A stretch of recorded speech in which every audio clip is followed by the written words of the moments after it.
Bismillahirrahmanirrahim. Alhamdulillahi Rabbil Alamin. Wassalatu wassalamu ala asyrafil anbiya'i wal mursalin. Nabiyina Muhammadin wa ala alihi wa sahbihi ajma'in. Assalamualaikum warahmatullahi wabarakatuh. So inshallah fiqh at tiyatalakay pa rin natin yung Kitabul Jihad. Alhamdulillah.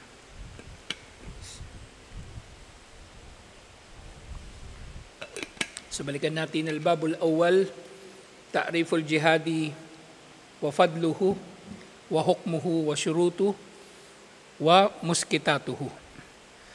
Ang kahulugan ng jihad, kainaman nito, hatol dito, mga kondisyon at mga nag-aalis ng mga kondisyon nito. Muskitat, ibig sabihin na kapag meron ng mga ganito, walang jihad o hindi mauobliga sa sino man ang dumalo sa jihad. Al-mas'alatul ula, ta'rifuhu wa fadluhu wal hikmatu minhu wa hukmuhu wa mata yata'ayyan. Ang unang usapin, ang kahulugan ng jihad, kainaman nito, gayon din ang hikma rito, ang hatol dito, at kailan ito nagiging fardu ain. Kasi nga ang jihad primarily ay fardu kifaya. Kung sapat na ang bilang ng mga nag-jihad, hindi kailangan mag-jihad ng lahat. At ganito talaga ang jihad. Primarily, fardu kifaya. At maaari lamang itong magiging fardu ain sa ilang bibihirang pagkakataon. Matatalakay din dito. Pero merong tatlong dahilan. Kapag naroon ka sa lugar na may labanan, hindi ka na aalis doon para tumakas, lumaban ka na. O kaya ay dumating na yung mga kalaban sa lugar nyo, lumaban ka. O kaya ay kapag nag-utos ang khalifa ng jihad, kailangan mong sumunod. Ibig sabihin, ikaw itinalaga niya mismo na mag-jihad, kailangan mong sumunod sa kanya. At meron pang pang-apat na dahilan na dinagdag ang ibang scholar, lalong-lalo na si Sheikh Al-Uthaymin, rahimahullah, na kapag eksperto ka sa isang bagay na may kinalaman sa jihad, kailangan mong dumalo sa jihad. Kailangan mong dumalo sa jihad. Kahit hindi ka pa napag-utusan. Kailangan mong iharap ang sarili mo, dalhin mo ang sarili mo sa khalifa, i-offer sa kanya ang iyong serbisyo para sa jihad. Kahit hindi ka pa niya inutusan na mag-jihad. Bawa niyan, meron kang expertise sa pagpapalipad ng eroplano, may expertise ka sa paggawa ng bomba o sa mga skill na may kinalaman sa EOD, yung explosives ordnance, pwede kang maaring wajib sa iyo talaga ang mag-jihad. Kahit hindi ka pa itinalaga na mag-jihad. So dito nga, ta'rifuhu, sa kahulugan ng jihad, al-jihadu lugatan badalul juhdi wattaqatu walwasa. Ito raw ay ang paglalaan ng pagsisikap, ng kakayanan at ng wasa ng iyong skills, kumbaga o lakas. So lahat ng ito ay tinatawag na jihad. Kaya nga ang jihadun nafs, tinatawag itong jihad din dahil nagsisikap ka sa pamagitan ng iyong sarili na kalabanan ng iyong pagdanasa. Yun ang jihadun nafs. At ang jihadun nafs, totoo na mas mahalaga ito kaysa sa jihadul kuffar. Kasi paano ka magkikipag-jihad laban sa kuffar kung yung sarili mo hindi mo kayang gisingin ng pajar? O kung yung sarili mo hindi mo kayang pigilan na makipag-usap sa babae o makipagrelasyon sa babae. O yung sarili mo, hindi mo mapigilan na magbisyo. Hindi mo mapigilan yung sarili mo, minom ng alak, magsugal, manigarilyo. Ano pang jihad ang aasahan sa iyo? Unahin ng taong kanyang sarili, inshallah. Gawin niya munang matuwid ang kanyang sarili bago siya maghangad ng jihad, inshallah. Kaya mas importante yung jihadun nafs. Yun ang dahilan. Pero yung mga tarantadong terorista, minamasama nila yung jihadun nafs. Pero hindi, tingnan nyo sila. Sige, may hawak silang baril, nakikipagbarilan sila sa sundalo, ni hindi nga marunong magwudu yung iba sa kanila. Anong jihad ang itinataguyod nila? Sige, manalo sila, matalo nilang kufar, manalo sila, pamunuan nilang mga Muslim, matalo nila yung kufar, pamunuan nilang Pilipinas. Sila na maghahari sa buong mundo. Anong pamumuno ang gagawin nila? Manghuhula? Na hindi nga nila alam yung mga hukom ng wudu, paano pa nila malalaman ang hukom sa jihad, mga ahkam ng jihad, kung hindi nga sila nag-aaral. At ito nga, fil istilah, sa technical na kahulugan ng jihad, badalul juhdi walwasa fi kitalil a'da'i minal kuffari wa mudafa'atuhum. Ang jihad sa technical na kahulugan nito, ito ay ang paglalaan ng lakas at kakayanan sa paglaban sa kuffar, sa mga hindi mananampalataya, at pagtatanggol sa mga Muslim laban sa kanila. Itong jihad. Nabagaman nabanggit ko nung nakaraan na maaring magkakaroon ng digmaan sa pagitan ng mga Muslim, sa totoo niyan hindi yun maitatawag o maituturing na jihad. Halimbawa tayo, may digmaan tayo sa Khawarij, ang ating digmaan laban sa kanila ay hindi matatawag na jihad. Ang tawag doon ay qitalul fitnah. Pakikibaka dahil sa fitna o kaguluhan na dinulot ng mga ligaw na sekta o ligaw na Muslim. Bakit hindi siya jihad? Bawa kalaban natin ngayon Khawarij, di ba? O sa panahon ni Abu Bakar Siddiq radhiyallahu anhu, kalaban niya yung mga hindi nagbabayad ng zakah. Muslim yun, hindi nagbabayad ng zakah. Panahon ni Ali bin Abi Talib, kalaban niya si Muawiyah. Jihad ba yun? Hindi. Hindi yung jihad. Yun ay qitalul fitnah, pakikibaka o digmaan, labanan na dulot ng fitnah. At bakit hindi may tuturing na jihad? Kasi sa jihad, napapaloob dito yung iba't ibang mga ahkam. Yung ahkam ng sabi, yung pang-aalipin, halimbawa, at yung ahkam ng ganima, yung pagkulimbat sa yaman ng mga natalong sundalo o nung natalong bansa. Hindi mo pwedeng alipinin ng Muslim kahit kalaban mo pa sila. Hindi pwede. Halimbawa yung Khawarij, di ba, natalo natin sila sa digmaan, meron silang mga kasamang babae o bata, hindi natin sila pwedeng aalipinin. Hindi pwede. Muslim pa rin yun eh. Muslim pa rin yun. Yung mga gamit nila, kakamkamin ba natin? Hindi rin pwede. Hindi rin pwede. Pwede lang yun kung jihad ang nangyari, dahil jihad na naituring itong jihad, yung labanan ay naituring na jihad dahil ito ay pakikibaka sa pagitan ng Muslim at kuffar. Kaya ngayong ISIS, kung titingnan ninyo yung ginawa nila sa mga Muslim, at yung ibang mga katulad nila, yung Maute, Abu Sayyaf, inaalipin nila yung mga Muslim at kinakamkam nilang yaman ng mga Muslim. Ganyan na ganyan yung ginawa nila sa Raqqa, sa Mosul, sa Marawi, inangkin nila yung Marawi. At yung mga tao doon, inalipin nila. Kahit Muslim, inaalipin nila. At mas matindi pa ngayon nangyari sa ibang lugar kasi sa Syria at Iraq, na nanatili doon ang ISIS ng ilang taon, inalipin talaga nila yung mga babae doon. Binibenta pa nga nila eh. Muslim na babae binibenta nila. Sinong matinong tao, sinong matinong Muslim ang gagawa ng ganong bagay? Kung nauunawaan niya ng tunay at tamang pag-unawa ang jihad. Na wala ngang jihad laban sa kapwa Muslim. Sa maring meron ngang kital, pero ito ay kital fitnah, hindi ito jihad, dahil ang jihad ay para lamang sa mga kuffar. Laban sa kuffar, laban sa hindi mananampalataya. Laban sa hindi mananampalataya. Ngayon, nababanggit din dito yung pagtatanggol.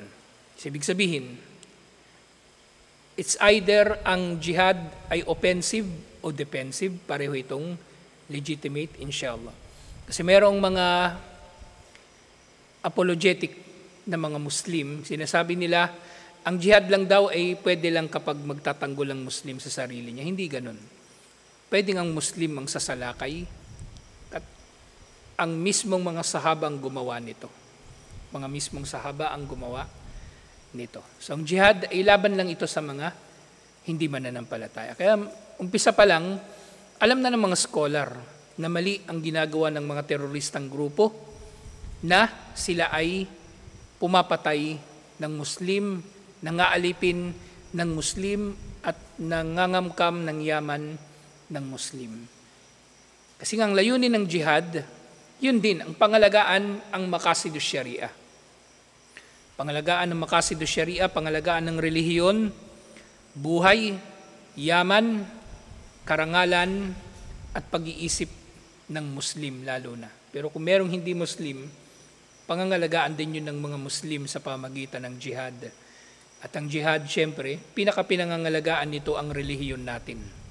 Pinakapinangangalagaan nito ang ating relihiyon, alhamdulillah. Ang jihad nga, hindi ito ang pangunahing layunin kung bakit tayo Muslim. Ito ay isa lamang sa mga kaparaanan para matupad natin ang dakilang layunin ni Allah kung bakit tayo nilikha. Ang sambahin si Allah subhanahu wa ta'ala. Ngayon ang mga sahaba kaya nagkaroon nga ng jihad nang pinigilan sila ng kufar na sambahin si Allah subhanahu wa ta'ala. Siyempre nangyari din sa kanila yung iba't ibang mga masabi nating social dynamics na nangyari sa pagitan ng magkakalaban ng mga nasyon. Bawa kung paanong in-intercept ng mga Muslim ang caravan ng Quraysh para makapagdulot sa kanila ng economic damage na normal na ginagawa yun ng mga magkakalaban na bansa.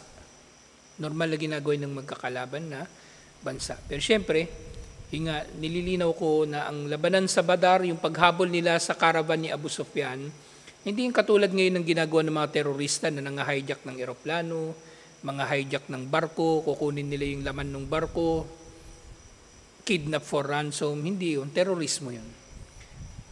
Ang caravan ni Abu Sufyan ay hindi pangkaraniwang caravan ng sibilyan. Yun ay caravan na pag-aari ng gobyerno mismo na kalaban ng mga Muslim. Gobyerno ng Quraysh na kalaban ng gobyerno ng mga Muslim sa Madina. So huwag ninyong gagawin magkatulad ang dalawa. Magkaiba sila. Magkaiba sila. Ang terorismo at ang jihad ay magkaiba.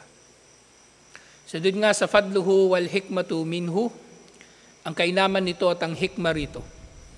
Al-jihadu durwatu sanamil Islam. Ang jihad daw ang tuktok o rurok ng Islam. Kumbaga bubong ng Islam. Kama samahon Nabi sallallahu alaihi wasallam, merong hadith, iniulat ito ni Imam At-Tirmidhi na sinabi niya na ito nga ay a'lahu, pinakamataas nito. Usummiya bidhalika li'annahu ya'lu bihil Islam, at pinangalanan ang jihad bilang durwatu sanamil Islam, bilang tuktok ng Islam dahil nangingibabaw ang Islam sa pamagitan ng jihad. At alalaman natin yan mula sa kasaysayan. Naging mahina ang mga Muslim dahil tinatalikuran nila ang jihad. At actually kahit sa mga bansa, makabagong bansa na meron ngayon, ang mga makapangyarihang bansa, sila yung mga bansa na nananatili na nasa state of war. Hindi sila napapahinga sa digmaan. Katulad ng US. Ang US walang isang araw mula sa panahon ng existence nila, mula nang lumaya sila sa Britanya, lagi silang nasa digmaan. Kung hindi nila dinidigma ang ibang bansa, dinidigma nila yung sarili nila. Kaya nga naging matindi rin yung civil war doon sa kanila. Kung wala man silang sa malaking digmaan, nandun sila sa digmaan ng ibang mga bansa bilang mga proxy. Kumbaga yung ibang bansa ay nagiging proxy nila. At ang proxy war, proxy warfare, proxy ibig sabihin substitute. Halimbawa ngayon, merong digmaan sa pagitan ng Saudi Arabia at Iran, pero lumilitaw nang nagdidigmaan yung mga Houthi at yung gobyerno ng Yemen. Pero digmaan na yun talaga sa pagitan ng Saudi Arabia at ng Iran. At sa Syria, merong digmaan sa pagitan ng US at ang Russia. Pero ang lumalabas, may digmaan sa pagitan ng mga rebelde sa Syria at ng gobyerno ni Bashar al-Assad. Yung mga rebelde kasi sa Syria, Ahlus Sunnah, sinusuportahan ng Amerika. Pero si Bashar, sinusuportahan naman ng Russia. At ganyan din, may proxy war din uli. Actually, kahit sa kahit to sa mga Houthi, andun pa rin ang Amerika actually. Kasi ang Amerika at ang Saudi Arabia, kung tutuusin, iisa lang sila pagdating sa kanilang mga economic na policy. May interest na, kumbaga nakasalalay ang interest ng Amerika palagi sa Saudi Arabia. Malaki ang bahagi ng interest ng Amerika sa ekonomiya ng Saudi Arabia. Kaya marami sa mga desisyon ng Saudi Arabia ay nakasalalay sa interest ng Amerika. Siyempre sa Ukraine, yun ay literally digmaan sa pagitan ng NATO at ng Russia. Yung Ukraine ay proxy ng NATO laban sa Russia. At yung nga palala ngayon yung sa Ukraine. Kasi pati North Korea nandun na rin. North Korea nandun na, at yung iba pang mga bansa nandun na nakikisali. Minamanage lang talaga nila ng maayos yung digmaan sa Ukraine na hindi ito magiging World War III. Hindi ito magiging World War III. Kasi kung magkakaroon ng World War III, ayaw din ng US yun eh. Kasi hindi nila kakayanin. Mananalo sila, maaring mananalo sila, pero matatagalan. Maaring matatagalan. Liban na lang kung, pero ganun din eh, kung mag-nuclear sila, nuclear strike, may nuclear capability rin ang parehong Russia, China, at pati North Korea. At ang Iran, na naghahangad din na maging nuclear power, na siya namang dahilan ko bakit ganun yung ginagawa nila ngayon sa Middle East. Gusto nilang magpakitang gilas. So ang Islam ay nagiging marangal dahil sa jihad. At nang tinalikuran ng mga tao ang jihad, naging utu-utu na lang tayo. Tingnan natin yung halimbawa na lang yung kahuli-hulihang superpower na Muslim, yung Ottoman Empire. Ang Ottoman Empire, nagsimula sila noong mga 1300s at matagal-tagal din silang umiral. World War I na sila bumagsak. Ibig sabihin, sa loob ng 800 years, umiral ang Ottoman Empire. Ang Ottoman Empire ang isa sa mga pinakamoderno na kumbaga armed forces nung kapanahunan nila. Ang Ottoman Empire nakikipagdigmaan laban sa British Empire. Ang Ottoman Empire nakikipaglaban laban sa German Empire. Lahat kaya nilang kalabanin. Kaya nga napakalaki ng teritoryo ng Ottoman Empire nung kasagsagan nila. Sila ang may pinakamodernong navy, pinakamoderno ng mga kanyon. Lahat sila. Actually, kung titingnan ninyo yung uniform ng marami sa mga armed forces ngayon, yung mga pangparada ng mga uniform, ang marami doon ay impluwensya ng damit ng Ottoman Empire, ng mga sundalo nila, lalong-lalo na yung kanilang Janissary. Malaki ang impluwensya ng Ottoman Empire. Pero ngayon, wala na. Wala ng Muslim ang merong ganong katayuan. Although ang Turkey ngayon,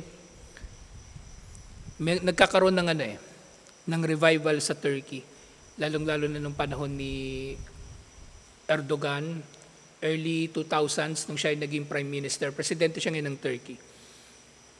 At ang nagiging dahilan nun actually, nire-revive ni Erdogan ang Islam sa Turkey. Yun ang dahilan ko bakit lumalakas sila ngayon. At ang isa sa mga nagiging nila ngayon, isa sa nagiging focus nila, bukod doon sa pag-produce ng, weapons manufacturer. Weapons manufacturer ang Turkey. Marami silang mga bansa na sinusuplayan, hindi lang ng baril, pati eroplano meron sila, ang Turkey. Ngayon, nakita ng Turkey yung ginagawa ng Amerika. Yung Amerika, ang number 1 talaga nilang sandata. Hindi baril hindi Navy, hindi Air Force, Hollywood. Hollywood ang pinakamatinding sandata ng Amerika. Kaya ngayon ang Turkey, ang dami-dami nila ngayon pinoproduce na mga historical na mga telenovela at mga pelikula. Yun ngayon, natapos na, di ba, yung Ertugrul, yung lolo ni Osman, yung founder ng Ottoman Empire. At ngayon gumagawa sila nung series ni Salahuddin at yung iba't iba pang mga teleserye na magpapaningas ng nationalism sa mga Turkish. Kasi nakita nila yung kung ano yung epekto ng Hollywood sa mga Amerikano na nagiging proud sila sa kanilang sarili. So yun yung gustong mangyari ng Turkey ngayon. So tayo, hindi natin kailangan gumawa ng pelikula. Tayo, inshallah, magiging proud tayo sa ating relihiyon sa pamagitan ng ganito, pag-aaral ng ating relihiyon. Na malaman natin na meron pala tayong ipagmamalaki. Meron pala tayong ipagmamalaki. Kasi kung hindi mo pinag-aaralan yung relihiyon, wala na. Masaya ka na sa online games. Masaya ka na nanonood ka lang ng pelikula. At hindi mo kilala ang iyong relihiyon. Kaya wala kang pinagmamalaki. Minsan tinatago mo pa yung relihiyon mo eh. Pero dito, kapag ganito, alhamdulillah, makikilala natin na meron tayong ipagmamalaki, inshallah. So nga, a'lahu, ang jihad ang pinakamataas na bahagi ng Islam. Wasummiya bidhalika li'annahu ya'lu bihil islamu wa yartafi'u wa yadhar. Sa pamagitan ng jihad ay nangingibabaw ang Islam, ito'y umaangat at ito ay nangingibabaw sa lahat. Faqad faddalallahu al-mujahidina fi sabilihi bi amwalihim wa anfusihim. At si Allah subhanahu wa ta'ala ay pinangararangalan niya ang mga nagjijihad sa pamagitan ng kanilang mga sarili at kanilang mga yaman. So pwede kang magjihad. Either ikaw mismo nandun sa jihad o kung hindi mo kaya, maaari kang magtutustos sa jihad. Kasi may iba't ibang uri ng ahkam sa mga tao sa jihad. May iba't ibang uri. Una rito yung mga dapat sumama sa jihad. Yung mga obligado talagang sumama. At pagdating doon sa mga tao na obligadong sumama, matatalakay pa natin yun eh. Anuhin na lang natin, daanan natin ngayon. Para nare-review natin siya pabalik-balik inshallah. Yung mga obligadong sumama, unang-unay may physical na kakayanan at mayroong pinansyal na kakayanan. Kasi doon sa jihad nung panahon ni Propeta Muhammad sallallahu alaihi wasallam, tinatalakay pa lang natin dito yung panahon niya, yung origin. Kasi maaring ngayon ang jihad, mga sundalo na may sweldo at pinupondohan ng gobyerno ang nagjijihad. Pero nung panahon ni Propeta Muhammad sallallahu alaihi wasallam, ang obligado lang na magjihad, yung merong kakayanan na pisikal, nasa hustong edad, hindi alipin, at merong kakayanan na bumili ng sarili niyang armas. At sarili na rin niyang sasakyan. Kaya ngayon mga walang pambili ng sasakyan at hindi na bigyan ni Propeta Muhammad sallallahu alaihi wasallam ng masasakyan sa mga jihad, walang problema kung may iwan sila. Wala silang kasalanan. Hindi sila nagkakasala. Dahil hindi naman pwedeng susugod sa jihad yung wala namang kabayo o kamelyo. Lalong-lalo na kung malayo yung lalakbayin. At syempre hindi rin naman susugod sa jihad yung walang espada man lang. Walang espada man lang, hindi pwede. So yung mga tao na wala sa hustong edad, may kapansanan, lahat yun ay nandun naman sila sa pangalawang uri ng mga tao. Yung mga ma'dur, yung pwedeng paumanhinan na hindi sumama sa jihad. At pangatlong uri ng mga tao, pagdating sa jihad, yung mga tao na pinapaiwan talaga ng khalifa na hindi sumama sa jihad para sa pamamahala ng gobyerno. So hindi lahat mag-aarmas.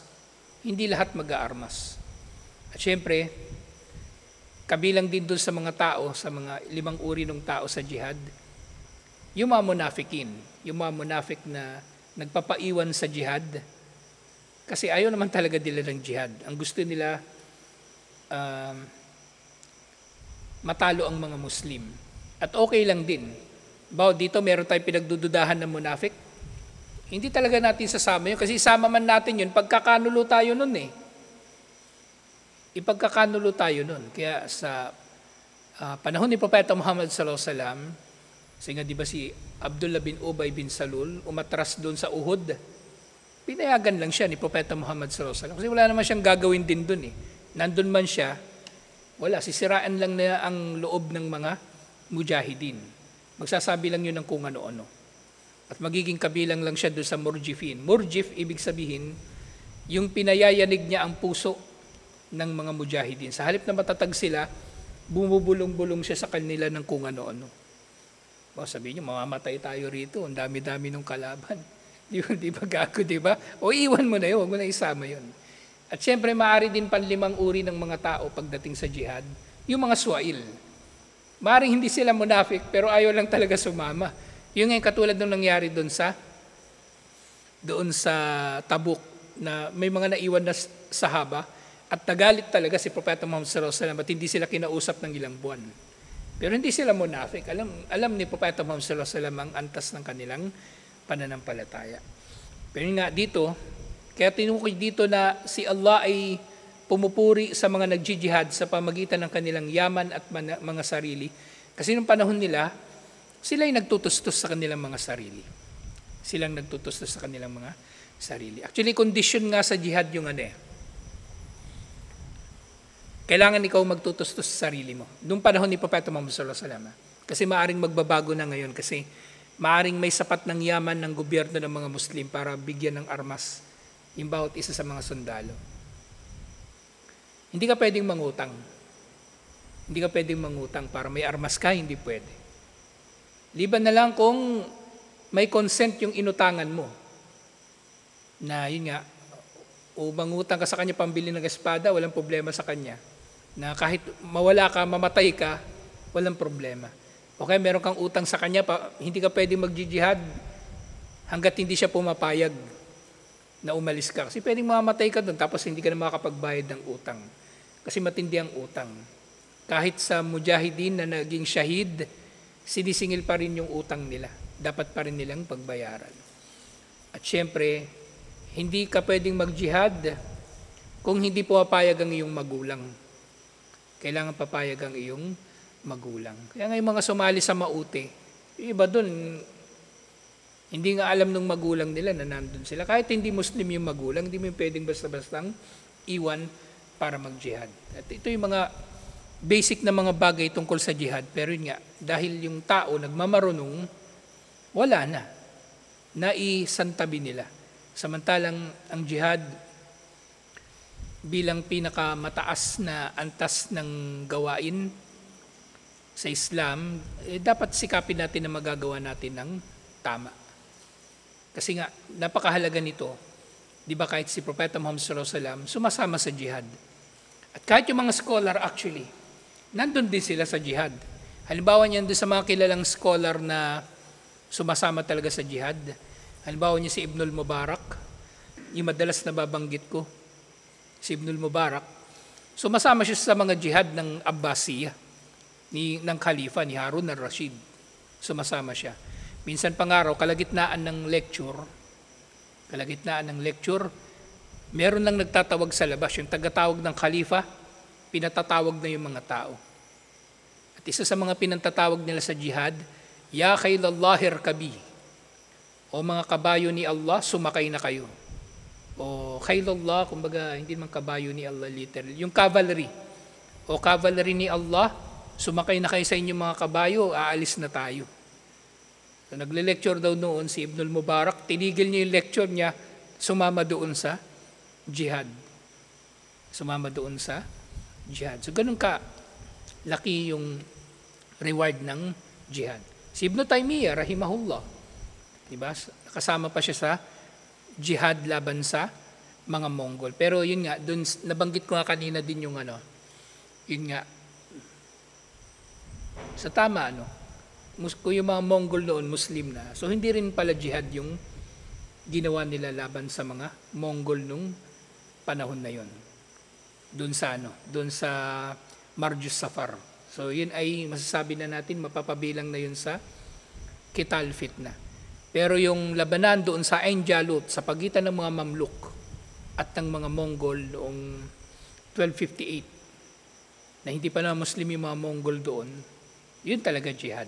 Pero in 1300, yung jihad na kung saan kasama dun si Ibn Taymiyyah, rahimahullah, So hindi yung jihad dahil mga Muslim na yung kalaban nila.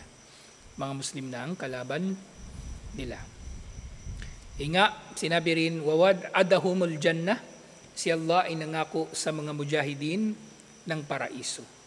So dito, syempre, yung pangako na ito, hindi lang para sa mga mamamatay sa labanan. Hindi ka man mamatay sa labanan, namatay ka sa katandaan na lang, pero kabilang ka sa mga nagjijihad, well, kabilang din sila rito, inshallah. Kama sayati fi ayati suratin nisa ba'da kalil. So mabanggit ito doon sa ayat doon sa suratul nisa.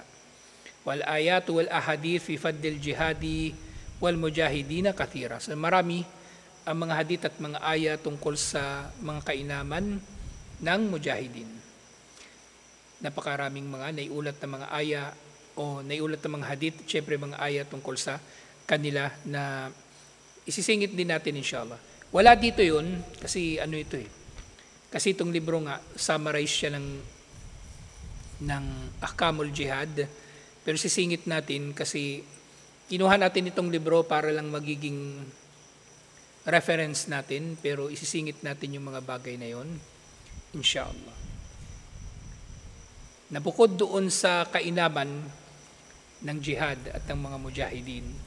So meron ding mga hikmah sa pagsasabatas dito. Unang-una, syuri al-jihadu li takhlisin nasi min ibadatil awthan wat tawagit wa ikhrajuhum ila ibadatillahi wahdahu la syarika la. Unang hikmah rito, ang sinabatas ang jihad para dalisayin ng mga tao mula sa pagsamba sa mga rebulto at pagsamba sa mga Diyos-Diyosan tungo sa pagsamba kay Allah ng nag-iisa at walang katambal. Pangalawa, ang jihad ay isinabatas liidlalil kuffari wa irgami unufihim upang hamakin ang mga hindi mananampalataya. Pero syempre tinutukoy dito na hindi mananampalataya, yung mga mananampalataya na merong, yung mga hindi mananampalataya na tinutukoy dito, yung mga hindi mananampalataya na meron tayong digmaan sa kanila. Sila yung hahamakin sa pamagitan ng jihad. Pero yung mga hindi mananampalataya na wala naman tayong digmaan laban sa kanila, magdadaawa tayo sa kanila at tataratuhin natin sila ng maayos, inshallah. At gayon din, dito sa mga bagay na ito, natutukoy yung iba pang mga dalil tungkol sa jihad, inshallah, na matatalakay naman natin next week na inshallah para mabigyang daan pa natin yung pagtalakay talaga sa ibang mga ayat, mga hadith tungkol sa jihad. So doon sa Riyadus Salihin, yun yung magiging reference natin inshallah dito para mapag-aralan pa natin ito ng mas malalim at mas malawak inshallah. So tutuloy natin ito inshallah. Assalamualaikum warahmatullahi wabarakatuh.